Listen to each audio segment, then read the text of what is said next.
ठीक है। ये आपके पी ब्लॉक एलिमेंट्स चैप्टर का है, तो आप लोग यहाँ से भी देख सकते हैं कि ये कितना ज्यादा इंपॉर्टेंट है। देखिए यहाँ पर इतनी बार पूछा जा चुका है और ये आपके बोर्ड एग्जाम में 5 मार्क का पूछा जाता है। तो इस वीडियो में हम देखेंगे हाइबर विधि द्वारा अमोनिया का निर्माण हम किस प्रकार करेंगे, चित्र में हम किस प्रकार से इसे समझेंगे कि कहाँ से किस गैस को लेना है और कैसे अमोनिया का निर्माण होगा। ठीक है, इसके हम लोग हाइबर विधि के सिद्धांत को देखेंगे, विधि को देखेंगे, भौतिक गुण और रासायनिक गुण सब कुछ इस वीडियो में कवर करेंगे, यानी कि 5 मार्क आपका पूरा का पूरा क्लियर हो जाएगा। तो अगर आपको भी करना है हाइबर विधि द्वारा अमोनिया का निर्माण, तो चैनल को सब्सक्राइब कर लीजिए और बेल आइकन को भी प्रेस कर लीजिए। तो चलिए देखते हैं बच्चों, हम हाइबर विधि द्वारा अमोनिया का निर्माण किस प्रकार करेंगे। 5 मार्क आपके यहाँ पर क्लियर हो जाएंगे। तो देखिए बच्चों, यहाँ पर हम लोग सबसे पहले सिद्धांत देखते हैं। सिद्धांत से हम लोग अवक्रिया एक लेंगे, तब हम चित्र को समझेंगे। ठीक है, तो देखिए बच्चों, हाइबर विधि का सिद्धांत, तो क्या क्या आपको लेना पड़ता है अमोनिया के निर्माण के लिए। तो जब शुद्ध नाइट्रोजन, ठीक है, नाइट्रोजन गैस और हाइड्रोजन के मिश्रण के 1:3 के मिश्रण को गर्म किया जाता है तो अमोनिया बनती है। यानी कि हम लोग रिएक्शन से समझेंगे बच्चों, तभी समझ में आएगा ये। ठीक है, रिएक्शन। तो इसमें हमको क्या क्या लेना है, 2 चीजें लेना है। उसमें आपको फर्स्ट लेना है बच्चों N2 यानी कि नाइट्रोजन और प्लस 3H2। 3H2 क्यों बच्चों, क्योंकि हमने आपको बताया कि 1:3 के अनुपात में लेना है। ठीक है, N2 प्लस 3H2 और दैट गिव्स आउट। ठीक है, तो यहां पर आप लोग लगा दीजिए गिव्स आउट का चिन्ह। अब ये इस तरह क्यों लगा बच्चों, गिव्स आउट का चिन्ह तो इस प्रकार से होता है, तो ये इस प्रकार क्यों लगा अभी मैं आपको बताऊंगा। ठीक है, तो पूरी प्रक्रिया आप देखते रहिए। N2 plus 3H2।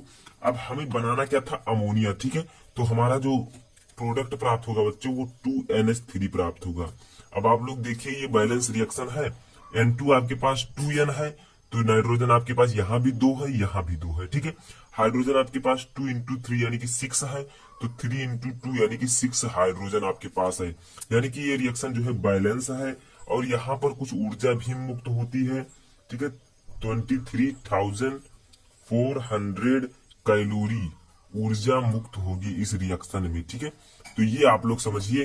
तो हाइबर विधि का सिद्धांत क्या है, यही रिएक्शन मेन है आपके लिए यहाँ पर। उसके बाद चित्र को समझना है, चित्र सहित आपके बोर्ड एग्जाम में पूछा जाएगा। तो देखिए, जब शुद्ध नाइट्रोजन और हाइड्रोजन को 1:3 यानी कि ये कितना है बच्चों, N2 1 है। ठीक है, 1 अणु है N2 का, और हाइड्रोजन के कितने अणु है, 3 मॉलिक्यूल है। तो 1:3 अनुपात के मिश्रण को गर्म करेंगे जब आप, ठीक है, अब आप यहाँ पर ऊपर गर्म भी लिख सकते हैं। ठीक है, गर्म करेंगे तो अमोनिया बनती है। तो देखिए यहाँ पर अमोनिया आपकी बन चुकी है। इसका नामकरण अगर आप करना चाहें तो ये तो जानते हैं नाइट्रोजन है। ठीक है, ये बच्चों हाइड्रोजन है। ठीक है, और ये जो है बच्चों आपका मोस्ट इंपॉर्टेंट जिसको आपको इस वीडियो में बनाना है वो अमोनिया है। अब बच्चों हम लोग देखते हैं कि इसका निर्माण हम कैसे कर सकते हैं। ठीक है, तो यहाँ पर कुछ चीजें और देख लीजिए आप लोग, तब चित्र हम समझेंगे। यहाँ पर देखिए, यह एक ऊष्मा छेपी अवक्रिया है। ऊष्मा छेपी का मतलब और ऊष्मा शोषी 2 होते हैं। तो ऊष्मा शोषी का मतलब जो ऊष्मा को अवशोषित करता है, अपने अंदर लेता है, और ऊष्मा छेपी का मतलब ऊष्मा को, ये ऊर्जा को मुक्त करता है। ठीक है, बाहर निकालता है, यानी कि उत्पन्न करता है। तो ये एक ऊष्मा छेपी अवक्रिया, जब इसमें अवक्रिया कराया जाएगा इन दोनों का, ठीक है, तो ऊर्जा जो है यहाँ पर निकलेगी। ठीक है, और क्रिया के बाद आयतन में कमी होगी। ठीक है, अब क्या होगा बच्चों, अगर हमें ज्यादा मात्रा में अमोनिया को निर्मित करना है तो लासा तेलीय नियम हमें यहाँ पर लगाना पड़ेगा। इसलिए लासा तेलीय नियमानुसार कम ताप, अगर कम ताप और अधिक दाब पर अमोनिया अधिक उत्पन्न होगी, यानी कि ताप को कम रखना है और दाब को अधिक रखना है, तो वो अमोनिया अधिक उत्पन्न होगी। तो मैं आपको भी आगे बताऊंगा कि कितना ताप रखना है, कितना दाब रखना है। ठीक है, तो यहाँ पर अब हम चित्र को थोड़ा सा समझ लेते हैं बच्चों। तो चित्र को आप लोग कैसे समझेंगे, देखिए ये N2 है, यानी कि नाइट्रोजन है और हाइड्रोजन है। अब हमें क्या करना है बच्चों, इसको लेना था कितने अनुपात में, मैंने आपको पहले बताया है 1:3 के अनुपात में। ठीक है, नाइट्रोजन का 1 और हाइड्रोजन का 3। अब हमने इन दोनों को लिया। अब क्या करना है, जब नाइट्रोजन और हाइड्रोजन को हमने लिया तो बच्चों यहाँ पर नीचे ये देखिए, ये जो आपको दिख रहा है ये एक कंप्रेसर पंप है। ठीक है, जब इन दोनों गैस को आप इन दोनों के अनुपात में लाएंगे तो ये कंप्रेसर पंप जो है इसको प्रेशर देगा और ये आगे की तरफ बढ़ेगा। यहाँ पर आया, अब इस नली में ये प्रवेश करेगा। देखिए तीर आपको प्रदर्शित कर रहा है कि ये इस नली में इसमें आ रहा है। अब ये नली नहीं है बच्चों, इसका नाम है, ठीक है। इसका नाम क्या है तो इसको भी समझ लीजिए यहाँ पर, उत्प्रेरक कक्ष, ठीक है, उत्प्रेरक कक्ष, क्योंकि इसमें उत्प्रेरक पड़े हुए हैं।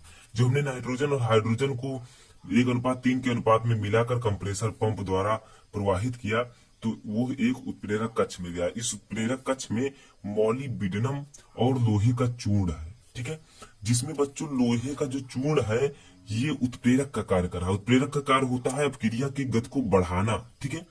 और जो मॉलिब्डेनम है ये उत्प्रेरक वर्धक है, यानी कि ये उत्प्रेरक की गति को बढ़ाता है। तो जब उत्प्रेरक की गति को उत्प्रेरक की गति बढ़ेगी तो क्या होगा, तो अभिक्रिया की गति बढ़ेगी, ठीक है।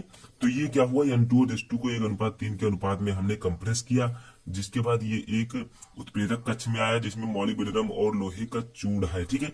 अब इसमें हम लोग टेम्परेचर लेंगे बच्चों। जब यहाँ पर ये उत्प्रेरक कक्ष में आ गया तो हम लोग कितने टेम्परेचर पर, हम लोग 400 से 450 डिग्री सेंटीग्रेड, ठीक है, से 500 डिग्री सेंटीग्रेड टेम्परेचर पर, और दाब भी आपको लेना है 200 एटीएम। एटीएम का मतलब वायुमंडल, ठीक है, 200 वायुमंडल, यानी कि देखिए ताप आपका यहाँ पर कितना है, 450 डिग्री सेल्सियस, 500, ठीक है। तो जब नाइट्रोजन और हाइड्रोजन को 1:3 में लाया गया उत्प्रेरक कक्ष में, तो मॉलिब्डेनम के साथ और लोहे के चूर्ण के साथ इसे 450 से 500 डिग्री सेल्सियस ताप पर और 200 एटीएम दाब पर गर्म किया गया, ठीक है। अब यहाँ पर जब गर्म किया गया बच्चों, तो आप लोग समझ सकते हैं यहाँ से आपकी अमोनिया लगभग बन चुकी है, क्योंकि N2 और H2 को गर्म कर दिया गया है, ठीक है। अब देखिए क्या होगा आगे, थोड़ा सा यहाँ पर, तो बच्चों यहाँ पर जो होगा आपका, कौन कौन सी गैस इसके अंदर जाएगी, N2 प्लस H2 और प्लस NH3, यानी कि मेरे कहने का मतलब क्या है, यहां से जब नाइट्रोजन और हाइड्रोजन कंप्रेस किया गया तो ये इस उत्प्रेरक कक्ष में आया जिसमें 450 से 500 डिग्री सेल्सियस पर मॉलिब्डेनम और लोहे की चूर्ण की उपस्थिति में इसे गर्म किया गया। अब इसमें अमोनिया भी है, नाइट्रोजन भी है, हाइड्रोजन भी है, इसमें बन चुकी है। अब ये जब इस पाइप के सहारे आगे बढ़ेगी, तीर आपको दिखा रहा है, तब इसमें नाइट्रोजन, हाइड्रोजन और अमोनिया तीनों होगी, ठीक है। अब जब ये आया बच्चों तो ये एक कक्ष है, ठीक है, ये भी एक कक्ष है। इसका नाम क्या है, इसका नाम है बच्चों संघनित्र, संघनित्र। अब इसमें क्या किया जा रहा है, यहां से जो है, यहां से ठंडा जल प्रवाहित किया जा रहा है। और जो ठंडा जल इसमें जाएगा बच्चों, तो ये जो नाइट्रोजन, हाइड्रोजन और अमोनिया है, ये गैस ठंडे जल में मिक्स हो जाएगी, ठीक है। और इस नली की सहायता से यहाँ पर अमोनिया जो है, द्रव अमोनिया, क्योंकि द्रव में इसको मिक्स किया गया इस गैसों को, तो यहाँ पर द्रव अमोनिया जो है आपकी प्राप्त हो जाएगी। ये देखिए, तो इसकी विधि हम लोग समझेंगे तब ये समझ में आ जाएगा आसानी से, ठीक है।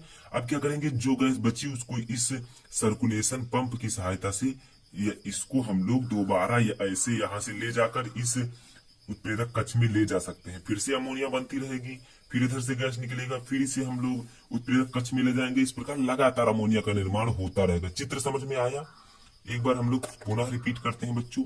नाइट्रोजन और हाइड्रोजन के 1:3 के अनुपात को कंप्रेसर पंप द्वारा हमने उत्प्रेरक कक्ष में हम ले गए, जिसमें 450 डिग्री सेल्सियस ताप और 200 एटीएम दाब पर मॉलिब्डेनम और लोहे के चूर्ण की उपस्थिति में नाइट्रोजन और हाइड्रोजन को गर्म किया गया, ठीक है। अब जब ये गैस निकली गर्म होने के बाद, तो नाइट्रोजन, हाइड्रोजन और NH3 तीनों इसमें उत्पन्न हुई, ठीक है। तो तीनों जब निकली बच्चों, तो इसे एक संघनित्र में लाया गया। इस संघनित्र में हमने ठंडा जल प्रवाहित किया, ठीक है, इधर से। और ठंडा जल जब हमने प्रवाहित किया बच्चों, तो ये गैस जो है द्रव अमोनिया यहाँ पर इकट्ठा हो गया। ये आपका द्रव अमोनिया बन चुकी है, ठीक है। अब जो गैस बचा उसको हमने यहाँ पर सर्कुलेशन पंप की सहायता से दोबारा, देखिए तीर दिखा रहा है, दोबारा उत्प्रेरक कक्ष में ले जाएंगे। फिर से यहाँ पर अमोनिया गैस बनेगी, फिर से इसे संग्रहित करेंगे। इस प्रकार द्रव अमोनिया का लगातार निर्माण होता रहेगा, ठीक है। तो ये आपको चित्र समझ में आ चुका होगा। हम लोग विधि पढ़ते हैं, विधि में भी अब क्या लिखना है, आपको यही लिखना है। चलिए आगे देखते हैं। तो बच्चों विधि देखिए आप, कम ताप पर अभिक्रिया का वेग बढ़ाने के लिए एक उत्प्रेरक का प्रयोग किया जाता है, ठीक है। और ताप कितना होना चाहिए बताइए आप लोग? हम अभी बताए हैं ताप 450 डिग्री सेल्सियस से 500 डिग्री सेल्सियस पर अमोनिया का निर्माण होगा, ठीक है। दाब कितना, 200 वायुमंडल, 200 वायुमंडलीय दाब होना चाहिए। ठीक है, मैंने आपको अभी बताया था आगे कि ये अभिक्रिया तभी संभव है जब 450 से 500 डिग्री सेल्सियस ताप और 200 वायुमंडल दाब, ठीक है, रहना चाहिए। अब देखिए बच्चों, यहाँ पर क्या है, इस अभिक्रिया में लोहे का बारीक चूर्ण, जैसा कि मैंने आपको चित्र में बताया, लोहे का बारीक चूर्ण तथा मॉलिब्डेनम की सूक्ष्म मात्रा प्रयोग की जाती है। मैंने आपको चित्र में समझाया, चित्र को आप लोग अपने दिमाग में रखिए, तब इसे समझिए। ठीक है, इसमें गैसीय मिश्रण शुद्ध होना चाहिए, गैसीय मिश्रण शुद्ध होगा तभी इसका निर्माण हो पाएगा। अब देखिए बच्चों, विधि में आपको क्या समझना है। विधि तो मैं आपको पहले भी बता चुका हूँ। शुद्ध नाइट्रोजन को लीजिए और हाइड्रोजन को 1:3 के अनुपात में मिलाकर 200 वायुमंडल वायु दाब पर तप्त लोहे के बारीक चूर्ण जिसमें मॉलिब्डेनम मिला हो, मॉलिब्डेनम मिला होना चाहिए क्योंकि वो प्रेरक की गति को बढ़ाएगा, ठीक है, मिला हो 5 डिग्री सेल्सियस ताप पर गर्म करते हैं। यही तो मैंने आपको बताया था आगे चित्र में। इसमें 10 से 15% अमोनिया बनती है। अब चलिए देखते हैं चित्र को। यहाँ पर जो लिखा है विधि कि नाइट्रोजन और हाइड्रोजन को 1:3 के अनुपात में 200 वायुमंडलीय दाब पर तप्त लोहे बारीक चूर्ण को जिसमें मॉलिब्डेनम मिला हो 500 डिग्री सेल्सियस ताप पर गर्म करते हैं। ठीक है, तो यही मैंने आपको चित्र में समझाया था। कहो तो फिर से आपको दिखा दूं। तो बच्चों, आपकी विधि में यही लिखा है कि नाइट्रोजन और हाइड्रोजन को 1:3 के अनुपात में मॉलिब्डेनम चूर्ण और लोहे के चूर्ण की उपस्थिति में ऐसा लाया गया गैस को और गर्म 450 से 500 डिग्री सेल्सियस ताप पर गर्म करते हैं। ठीक है, अमोनिया प्राप्त हो जाती है। ये आपकी विधि। आप लोग इस चित्र को समझ गए होंगे तो सब कुछ समझ आ जाएगा। ठीक है, एक बार मैं अभी बाद में बताऊंगा आपको पूरा पढ़ाने के बाद। अब चलिए हम लोग देखते हैं इसका भौतिक गुण क्या है। तो बच्चों, अमोनिया का भौतिक गुण, भौतिक गुण का मतलब इस कौन सी प्रॉपर्टी, फिजिकल प्रॉपर्टी दिखाता है। तो देखिए बच्चों, यह तीव्र गंध, यानी कि इसकी जो गंध है वो काफी तीव्र है, वाली रंगहीन गैस है। इसका कोई रंग नहीं है। ठीक है, ये आपको याद रखना है। भौतिक गुण, फिजिकल प्रॉपर्टी इसकी क्या है, ये तीव्र गंध वाली है और रंगहीन गैस है। अगर आप इसे सूंघते हैं तो आंखों में आपके पानी आ जाता है। देखिए, आंखों में पानी आ जाता है। ठीक है, यह जल में विलेय है, मतलब जल में आसानी से घुल जाता है। ये तीसरा भौतिक गुण है। और बच्चों, अब इसका क्वथनांक जो होता है -33.5 डिग्री सेल्सियस और हिमांक जो होता है -78 डिग्री सेल्सियस। ठीक है, ये आपका फिजिकल प्रॉपर्टी है, भौतिक गुण है। अब चलिए बच्चों, हम लोग देखते हैं इसका रासायनिक गुण, जो कि आपका लास्ट टॉपिक है। ठीक है, तो चलिए देखते हैं। तो बच्चों, रासायनिक गुण में क्या देखा जाता है कि यह गैस क्या किसी से अभिक्रिया करके कुछ बनाती है। चलिए देखते हैं।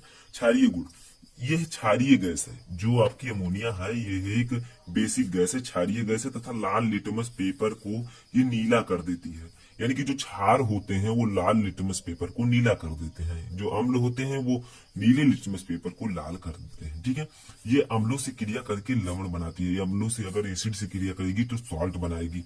चलिए रिएक्शन देखते हैं बच्चों, रिएक्शन से सब कुछ आपके समझ में आएगा। ठीक है, ऐसे आप नहीं समझ सकते, तो रिएक्शन से कैसे समझेंगे बच्चों। तो देखिए, ये क्षारीय गैसों तथा लाल लिटमस को नीला कर देती है। क्षारीय गैस यानी कि अमोनिया सबसे पहले आप लेंगे, क्योंकि अमोनिया का ही तो रासायनिक गुण हम देख रहे हैं। ठीक है, तो अमोनिया जो है, इसे मान लीजिए ये अम्ल से क्रिया करती है। अम्ल हमारा एक है HCl, मान लीजिए हाइड्रोक्लोरिक एसिड। ठीक है, अब आप लोग यहाँ पर लगाइए बच्चों गिब्स आउट। गिब्स आउट जब आपने लगाया तो बनेगा क्या आप लोगों का यहाँ पर बच्चों, NH3 है और HCl। इस H3 और H को आपस में मिक्स कर दीजिए, यानी कि N बनेगा। N तो है आपका H3 इसका और एक इसका NH4 और Cl। शायद आप लोग इसका नाम जानते हो, ये तो अमोनिया है जिसको हम लोगों ने बनाया अभी, पूरी प्रक्रिया समझी। ये हाइड्रोक्लोरिक अम्ल है, हाइड्रोक्लोरिक अम्ल, हाइड्रोक्लोरिक अम्ल। ठीक है, और जो NH4Cl है ये है अमोनियम क्लोराइड, या नौसादर। ठीक है, अमोनियम क्लोराइड। ठीक है, ये आपका बन चुका है। ठीक है, तो ये अमोनिया को जब किसी अम्ल के साथ अभिक्रिया कराया जाएगा तो क्या बनेगा, NH4Cl। ठीक है, अमोनियम क्लोराइड, यानी कि ये एक अम्ल है, HCl अम्ल है, और जो ये अमोनियम क्लोराइड आपका आया ये है साल्ट, यानी कि लवण। ठीक है, तो यही था कि ये क्षारीय गैस है, ये अम्लों से क्रिया करके लवण बनाती है। ठीक है, यानी कि सॉल्ट बनाती है। देखिए, NH3 plus HCl plus NH4Cl। अब और भी कुछ इसमें रासायनिक गुण आपको दिए गए हैं। ठीक है, जिसे धातु ऑक्साइडों का भी ये अपचयन कर देती है। तो चलिए हम लोग उसका भी देख लेते हैं एक छोटा सा। तो यहाँ पर आप लोग लिख सकते हैं धातु ऑक्साइडों का अपचयन रासायनिक गुण में धातु ऑक्साइडों का अपचयन ये कर सकते हैं। दूसरा रासायनिक गुण है ये, इसको भी आप लोग लिख लीजिए, ठीक है। तो धातु ऑक्साइडों का अपचयन ये किस प्रकार से करेगी, तो यहाँ पर सिंपल सा एक मैं आपको रिएक्शन बता देता हूँ, ठीक है। यहाँ पर रिएक्शन है बच्चों, धातु ऑक्साइड क्या क्या हो सकते हैं। जैसे मान लीजिए आपने ले लिया PbO, लेड ऑक्साइड, ठीक है। लेड एक धातु है, ऑक्साइड, ठीक है, तो धातु ऑक्साइड और प्लस NH3, तो आपका बनेगा क्या, तो बच्चों यहां पर आपका क्या बनेगा, CPb बन जाएगा, ठीक है। यानी कि ये धातु ऑक्साइडों को अपचयित कर देगी, धातु को अलग कर देगी, ठीक है। और N2 बन जाएगा और H2O बन जाएगा, ठीक है। अब यहाँ पर PbO के हमें 3 अणु लेने हैं, इसके 2 लेने हैं, और Pb के हमें कितने लेने हैं, 3 अणु, और H2O के 3, ठीक है। तो ये आपका है, जैसे ये लेड ऑक्साइड है, अमोनिया से अभिक्रिया करेगी तो ये अलग अलग हो जाएगी, इसे अपचयित कर देगा, धातु ऑक्साइडों को अपचयित कर देता है, ठीक है। ये दूसरा रासायनिक गुण है। तो चलिए हम लोग बच्चों यहीं पर आपका ये पूरा प्रोसेस समाप्त होता है। तो एक बार हम लोग फिर से देखते हैं, जो मैंने आपको इस प्रकार का चिन्ह बनाया था रिएक्शन लेते समय, उसको समझाते हैं वो क्यों बनता है। तो बच्चों शायद अभी तक आप लोग कंफ्यूज होंगे कि ये चिन्ह क्यों बना। बच्चों एक बात यहाँ पर आप लोग समझ लीजिए कि ये चिन्ह क्यों बनता है, जब ये अपक्रिया उत्क्रमणीय होती है। ये एक उत्क्रमणीय अपक्रिया है। उत्क्रमणीय का मतलब क्या होता है, N2 प्लस 3H2 को हमने मिलाया तो NH3 बन गया। अब अगर हम NH3 से इसको बनाना चाहें तो आसानी से बन जाएगी, अर्थात ये है एक उत्क्रमणीय अपक्रिया। उत्क्रमणीय का मतलब अगर आप रिएक्टेंट से प्रोडक्ट को बनाए हैं तो प्रोडक्ट से भी रिएक्टेंट बन सकता है, अगर दोनों बन जाए तभी उसे उत्क्रमणीय अपक्रिया कहेंगे। जैसे देखिए बच्चों सिंपल, इससे इस रिएक्टेंट से आपने प्रोडक्ट बना दिया, ठीक है। अब प्रोडक्ट से आप फिर से रिएक्टेंट बना दीजिए, ये उत्क्रमणीय अपक्रिया अगर बन जाए तो इससे बन जाती है, जैसा कि मैंने आपको चित्र में यहाँ पर समझाया, ठीक है। तो ये चित्र आप लोग समझ लीजिए, एक बार फिर से मैं समझा रहा हूँ। ये देखिए नाइट्रोजन और हाइड्रोजन के मिश्रण को आप लोग 1:3 के अनुपात में लेकर कंप्रेसर पंप से ये गैस आगे जाएगी, फिर प्रेरक कक्ष में आएगी, जिसमें 450 से 500 डिग्री ताप है, 200 ml दाब है। तो जब ये नाइट्रोजन और हाइड्रोजन और मॉलिब्डेनम के और लोहे के चूर्ण को जब आपस में मिलाकर गर्म किया जाएगा तो अमोनिया बन जाएगी यहीं पर, ठीक है। तो कुछ नाइट्रोजन होंगे, कुछ हाइड्रोजन, कुछ अमोनिया। अब इसे क्या करेंगे, यहाँ पे ठंडा पानी प्रवाहित करके इसे संघनित्र, ये संघनित्र है, ठीक है, संघनित्र में इसे एकत्रित कर लेते हैं, ठीक है। संघनित्र में जब हमने एकत्रित इसे कर लिया तो यहाँ पर द्रव अमोनिया आपको प्राप्त हो जाएगी, यही हमें प्राप्त करना था। अब जो गैस बचती है उसको फिर से सर्कुलेशन पंप द्वारा फिर से इस उत्प्रेरक कक्ष में लाया जाएगा, फिर से वही प्रोसेस होगा, फिर से बनेगी अमोनिया। इस प्रकार लगातार अमोनिया बनती रहती है इस प्रोसेस के द्वारा, ठीक है। तो आई होप कि आपको ये पूरा प्रोसेस समझ में आ चुका होगा। यहाँ पर हम लोग देख सकते हैं यह एक ऊष्माक्षेपीय क्रिया है और क्रिया के बाद आयतन में कमी होती है। लासा-तेलीय नियम भी यहाँ पर लगता है, अगर आप लासा-तेलीय नियम लगाएंगे तो अमोनिया आपको अधिक प्राप्त होगी, ठीक है। औद्योगिक निर्माण की विधि है। अब यहाँ पर हमने कुछ चीजें और देखी, जैसे इसका ताप इतना होना चाहिए, दाब इतना होना चाहिए, ठीक है। ये सब आप लिख लीजिए, नोट कर लीजिए, 5 नंबर का है आपके लिए, बहुत ज्यादा इंपॉर्टेंट है। मैंने बताया कितनी बार पूछा जा चुका है। मॉलिब्डेनम का मिश्रण भी होना चाहिए, ठीक है। यहाँ पर आप लोग देख सकते हैं विधि मैंने आपको बताई कि नाइट्रोजन हाइड्रोजन को आपको लेना है 200 ml दाब, और लोहे के चूर्ण मॉलिब्डेनम मिला हो 500 डिग्री पर आपको गर्म करना है, 10 से 15% अमोनिया बनेगी। भौतिक गुण मैंने आपको बताया, रासायनिक गुण बताया, ठीक है।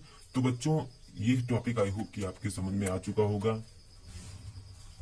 तो बच्चों अगर वीडियो पसंद आया हो तो वीडियो को लाइक कर दीजिए बच्चों, क्योंकि बहुत ही ज्यादा मेहनत पड़ती है इस प्रकार की वीडियो बनाने में, ठीक है। और चैनल पर नए हैं तो चैनल को भी सब्सक्राइब कर लीजिए।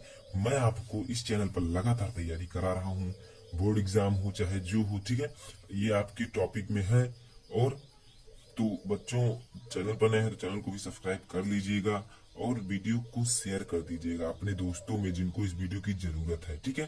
तो इस चैनल पर आपको एजुकेशन से रिलेटेड वीडियो लगातार मिलती रहती है, जैसा कि आप लोग जानते हैं।